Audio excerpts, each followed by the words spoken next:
La Panorpa communis, plus connue sous le nom de mouche-scorpion, est un insecte étonnant, souvent méconnu mais totalement inoffensif pour l'humain.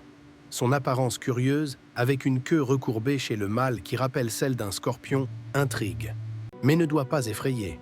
La mouche-scorpion vit dans des zones humides et ombragées, notamment lisières de forêt, haies et fourrés, berges de rivières ou de ruisseaux, jardins riches en végétation sauvage. Elle apprécie particulièrement les endroits riches en saines matières organiques en décomposition, où elle trouve sa nourriture. Espèce présente en Europe, principalement en France, Allemagne, Royaume-Uni et d'autres pays tempérés.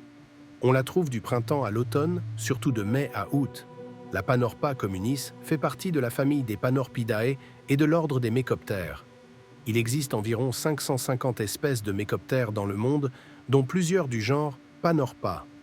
Parmi les espèces proches, Panorpa germanica, Panorpa vulgaris, Panorpa cognata.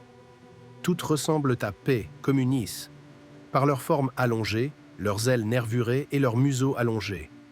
La population de Panorpa communis est stable. Elle n'est pas considérée comme menacée.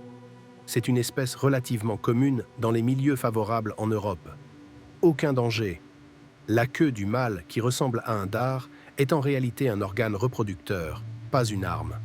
Elle ne pique pas, ne mord pas, n'est pas venimeuse. Elle se nourrit de petits insectes morts, de matière organique, voire de nectar. C'est donc un insecte inoffensif, même s'il peut impressionner par son apparence. Panorpa communis n'est pas une espèce menacée. Elle est bien répartie dans son aire de distribution. Elle bénéficie encore de nombreux habitats naturels en Europe. Elle ne fait pas l'objet de mesures de conservation particulières à ce jour. La Panorpa communis est un bel exemple d'insecte curieux et mal compris, inquiétant en apparence mais totalement inoffensif. Elle joue un rôle utile dans l'écosystème en recyclant la matière organique.